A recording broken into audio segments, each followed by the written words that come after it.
Who is Gullveig? Why is she important? And what was her story? Well, if you're interested in finding out who the very first witch in Norse mythology is, carry on watching.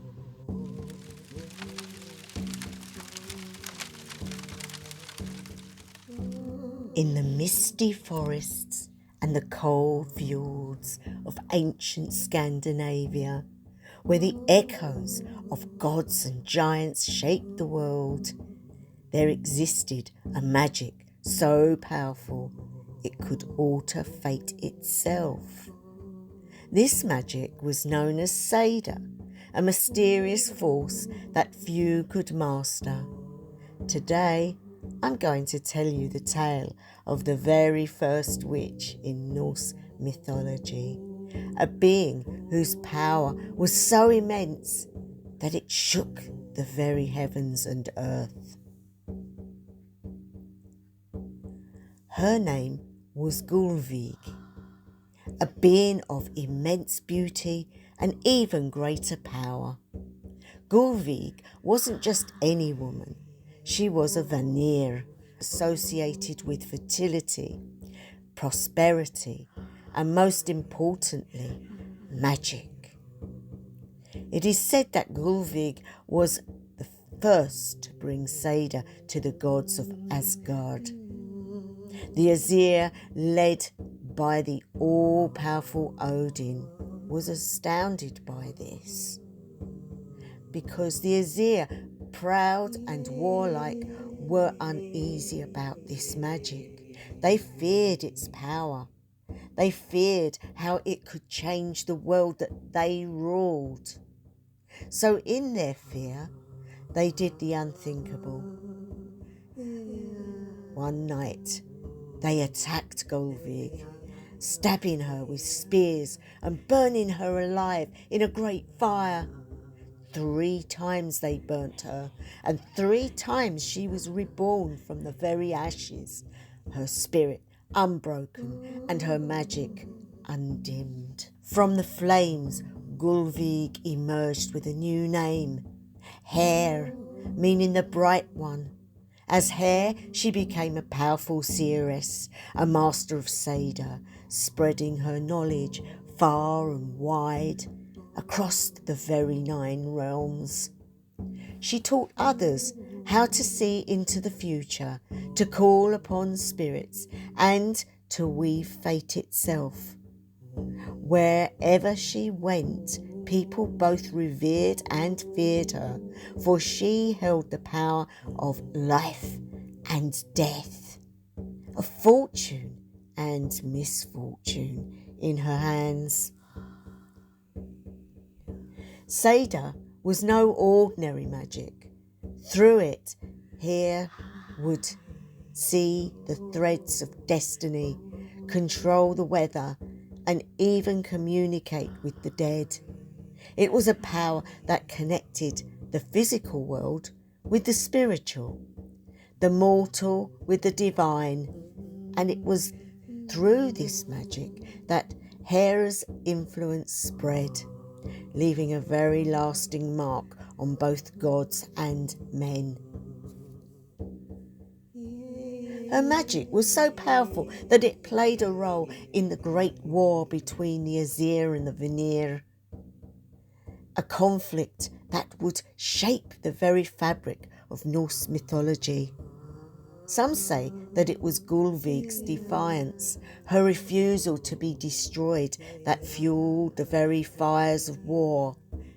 Others believed that her magic was a necessary force, one that balanced the world and prepared it for the events to come. Events like Ragnarok, the end of all things. In the end, Gullveig, Hair, became more than just a witch. She became a symbol of the enduring power of magic, the resilience of those who wield it, and of the unbreakable spirit of those who defy even the gods. Her story woven into the fabric of Norse mythology, reminds us that magic is a force that cannot be easily tamed or destroyed. It is as eternal as the gods themselves and as mysterious as the fate it controls. So the next time you hear the wind whisper through the trees or see the flicker of flames in the night, remember the tale of Gullveig, the very first witch, and the magic that still lingers in the shadows of our world. Now we've seen the story, guys, and it is a lovely story, but there's a lot of symbolism within that, and it can be taken in many ways. For example, was Gullveig the actual sorceress before she turned into Heid or Here? Depending on where you come from as to how you pronounce the name.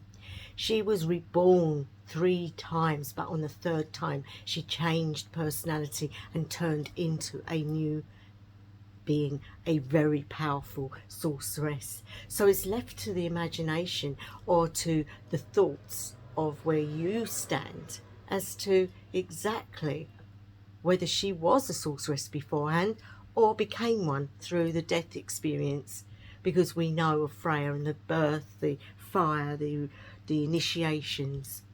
And so a lot of people believe that in fact Gullveig was an earlier representation of Freya. But you have to take it on how you see it, because everyone reads the information and sees things in a different way. So I thought what would be good is, now that we've actually heard the story, we could do a small path working and go visit her. Wouldn't that be interesting? Because also, I want to make this clear, guys, but when a woman becomes a sorceress, becomes powerful, they become frightening to mankind, and that is where you get instances of like the burning times and women being subdued and pushed down because they have abilities that men are afeared of. Not so much in this day and age, but in the past times. And so witchcraft is feared. It's looked upon and frowned upon by many people, which is why we had to go into hiding for many, many, many centuries. But we've always been there. The female, psychic abilities, the female's link with nature, the female's being able to give birth, these are all things that men do not normally have. And I say normally because there are psychic men, there are mediumistic men, there are people like that, but they still haven't got that inner psychic behaviour that goes towards knowing, being part of, for normal paganism would be the goddess of the moon, but for us it would be the goddess of the sun. The psychic knowledge, the abilities to just know things, to be the nurturer, the compassionate one, the one that wants to heal, the one that has the ability to bring forth life. It's majestic and powerful in its own way. Bring that into a connection of magic, of witchcraft, of being able to do spells and know people's futures. It brings it to a whole new level and is very frightening to those around these people. So people like myself, who is a seidr practitioner, are sometimes feared because people don't know how to relate to it. But as I said, if you'd like to, we will go through a lovely path working to meet her and to ask her whatever is on our mind about our craft and how she dealt with things. She never gave in, we know that for a start. She was burnt 3 times after being stabbed with long stakes with sharp knives on the end. She was attacked. And again, you see, the Vanir were renownedly known for the only ones to have the magic. So the Aesir were afeared of it. And when the war came between each other, a lot of death happened, but also emergence of the interest in what Odin wanted to receive, to understand that knowledge, to understand. He then proceeded to ask Freya. Now we can see the connection. I really believe that she is in fact the earlier version of Freya that was brought into being through the fires of death and is now known as Freya. You can read about her in Völuspá, but there's not a lot written about it. But what is written has quite a context to it. And we also have to remember the belief system, and Snorri Sturluson was very Christian in his outlook. But we take from it what we can and what's in our heart. So let's get on with the path working now. So if you'd like to take some deep breaths in through the nose and hold for a few seconds and then blow out through the mouth and start to relax the body as we go. We're going to take a journey to meet her as she becomes so powerful. And at that powerful point, we're going to ask her if there's anything she can help us with. So let's start. Take some deep breaths in and hold, and out through the mouth. And take your time with it, guys. In through the nose, hold, and out through the mouth.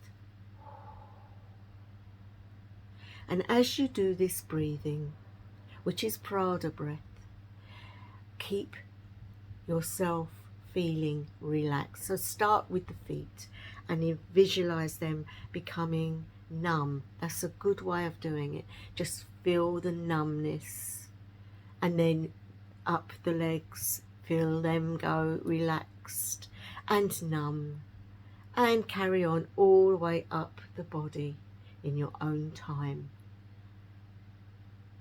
up till you get to the solar plexus, which is around the belly button area, and relax, and then come up to the shoulders and let them relax, and the fingers and the arms, just let them hang and relax.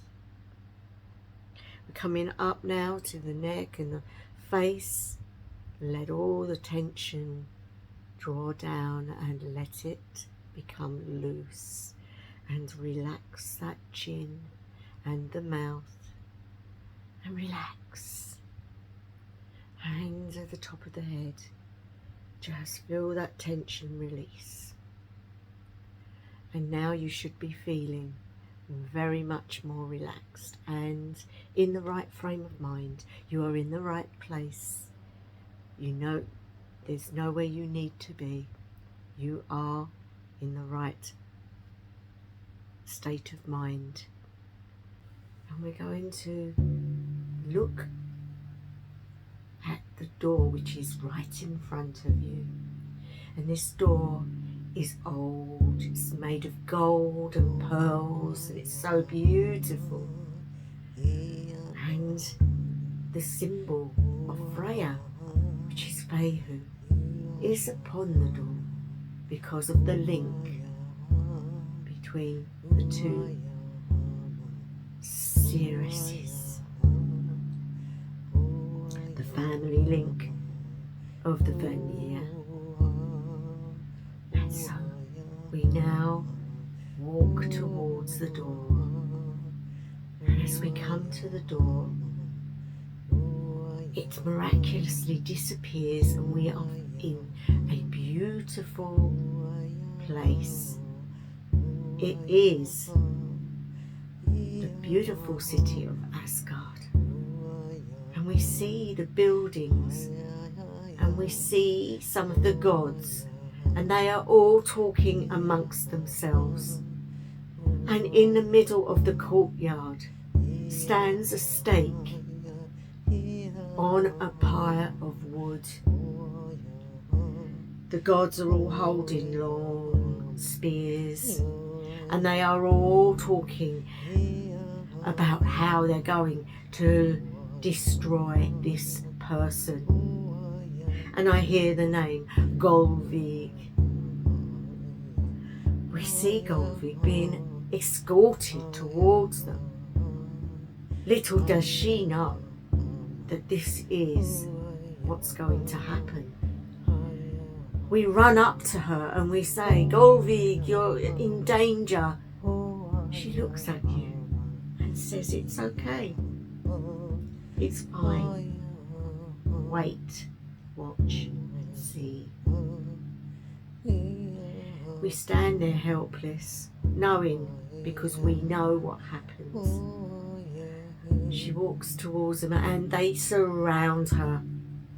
And they start to stick the spears in her. But not once does she yell or cry in pain. Not once. She stands there defiant, full of woman's power and the knowledge that she will not die. They are afeared now, and they drag her to the funeral pyre and they bind her to the stake. And you watch helplessly as she stands there with blood running down her body. And she still is defiant. She's still not going to let them win. We call out, Gullveig, Gullveig, what can we do to help? And she looks at us and says, it is fine. They set light to the wood that's around her, and it engulfs her with such hot flames, violently fierce flames. And we are so sad, even though we know the story. We don't want her to go through this awful thing. But her voice comes into us and lets us know that this isn't death. This is a transformation, and something that we will all go through in different ways, because we are all like her. All of this disappears and she's now standing before you. And her name is now Seidr, or here. And we say, hail to you, great goddess. And she halts you straight away and says, I am you and you are me, and we are Ceres's magic doers. We are powerful beings, and they are afeared of us. We stand strong in our abilities, in our nature, and nobody can destroy that which lies within. We look at her with awe and think, is that really who we are? She looks upon us all and says, you are the children of the children of the children, going back centuries, and you have a legacy, a power. It may bring a lot of anguish, it may bring joy, but it is something that you cannot escape from. It is you, it is part of you. And with that, she stands there and says, if any of you would like to ask me a personal question which I may be able to help you with, be it only about your magic, about your existence as a female, as one that is full of the power of seeing, healing, moving with magic. And so for a small amount of time, I'm going to stop talking about her, but I will describe how she looks. She is so beautiful. Red, orange hair like flames hang down her body and cover her naked body, but you can see parts of her within the hair. She's wearing bangles of bright gold along her arms, and she has in her head tattoos of lots of symbols, symbols that we do not understand but are from her essence. So we can now look at her and ask our questions.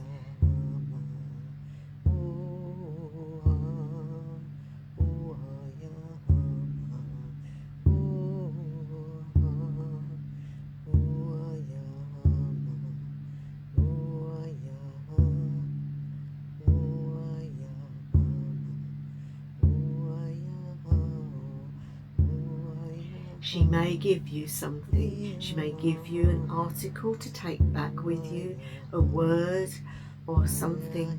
She may put a necklace around your neck or a bag to put things in.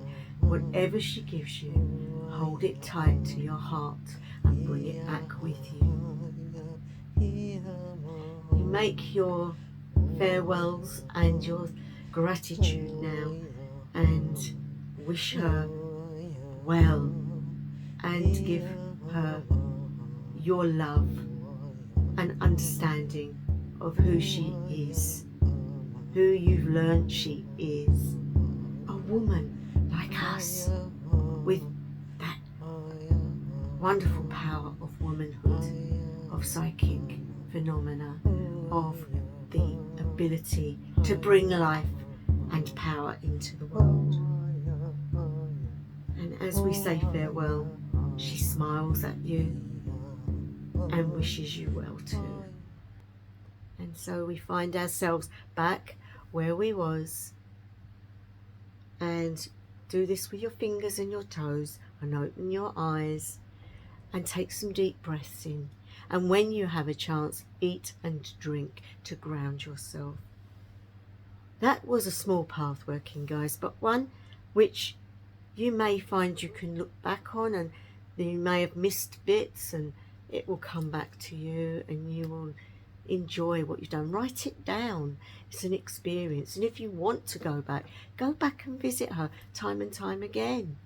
And so that's where I'm going to leave it. I hope you enjoyed it.